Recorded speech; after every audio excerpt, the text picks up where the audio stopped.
Welkom to het programma in huis. Hier vertellen we van familie leven en Tina, we willen van der weer gaan aan het thema wat we in het laatste programma al hadden. En nu vertellen we van de wereld als ons ruud te zijn, een onzichtbare toestand. En we vertellen ervan wat onze opgave is in dat. Maar de vraag wat we nog mal antworten is, wat doen we met onze kinderen in dem? Wo leren we onze kinderen durchkommen? Die kinderen, die haben nicht so viel Verständnis von das, doen als wir älter sind. Und die fehlt aber auch mal zum hier durchkommen und fehlt in Weg zum Sicherheit finden durch all das. Die Kinder, die leben nu durch eine sehr besondere Zeit. Und sie weten fertig nicht, was zu denken. Wenn wir die Neuigkeiten anmerken, dann hört sich das alles so von, das geht alle bei auf, das verkämpft alle. Und doch wir leben hier so Tag an Tag aus, wir haben te eten am Derch, wir haben Odem in Södern. Die Botschaften, die haben, die sind nicht überein.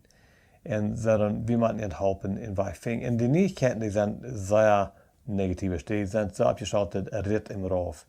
Und Tina, hier würde wir sagen, das ist so nötig, dass wir als Eltern eine positive Ansicht haben in wo Dinge verreichen. Ich weiß bloß für mich selbst, wo leicht mich dort raufbringt, wenn ich zu viel von dort horchen do. Danach unsere Kinder. Wir müssen in Betes de Twischen stehen verehrt. Und für einmal als für die Eltern, dass einer der andere ist alle positivisch, der andere vielleicht alle, was wir nicht trocken wollen. So dann der, was alle positivisch ist, wird vielleicht alle machen, seine Leidenschaft nehmen in das, zum sicher merken, dass Dinge kann mutig verreichen. Aber was noch ein Beispiel, wie kann man unsere Kinder arbeiten in das? Ich glaube, dass wir würden können opleven verernt, wann sie wollen vertalen, wann viel zu reden von, was schwer ist oder wo sie furchtbar haben, dass sie würden einen Platz haben, eine sichere Stadt, wo sie sich können bloß dort entscheiden und weiten, dass wir horchen und wir unterstützen.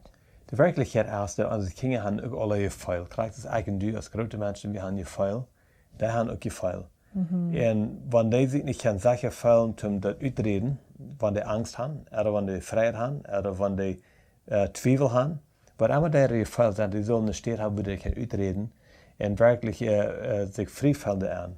Und wir als Eltern, wir haben es verreicht, wir können dort sein verehrt. Und noch ein Ding, was wir morgen, was für uns gesund ist und danach für unsere Kinder ist, wenn wir nicht bloß einmal an die Schwierigkeiten denken und vertrauen. Wir denken lieber an andere Dinge. Wir merken Spaß über Dinge. Wir beschaffen uns mit Dingen, die uns schein gehen, was uns Gedanken selbst voranbringen. Du weißt, wo du in der Welt leben darfst. Du wirst vielleicht mit deinen Kindern auf jedem fahren oder Fashion fahren. Oder irgendwo, wo du bloß mal allein weggehen und bloß mal Bütterstoff anholen und Dinge tun, was du nicht bloß einmal mit den Neuigkeiten verbunden sind. Bloß mal an sie danken und Selbstvertrauen. Und das trifft uns. Das ist so nötig, dass wir das tun. Aber dann ist noch eines, was wir können tun. Das ist der immer Wiesen darauf, dass Gott erst in Kontrolle. Er hat Macht über alles und er hat uns nicht hingelassen. Ja, er weiß, was er jetzt, er ist in Kontrolle, er regiert über alles. Und die Sache hat, dass dort uns hilft, dort können wir mit unseren Kindern mit tun. Das stimmt. Und einmal dann wundern wir, wie lange sehen Gott so lang. Und er hat versprochen, dass er ist nicht verjährsam, er ist geduldig. Er will Menschen selber nur andrehen.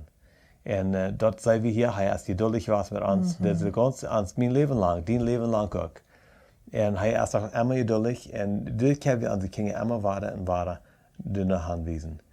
Wir haben in dem Alten Testament, wo Gott zu Moses redet, sagt er, dass wir sollen das tun, wenn wir abstehen, wenn wir durchleihen, wenn wir am Weg sind, wo immer wir sind, immer wahre Trainer Gott wiesen. So Tina, vielen Dankeschön. Bitte schön. Für dich als Teilhaber auch vielen Dankeschön. Ich hoffe, das ist ein Segen für dich und ich hoffe, das ist was die mitbringt. So vielen Dankeschön und bis nächstes Mal dann, Gott mit dir.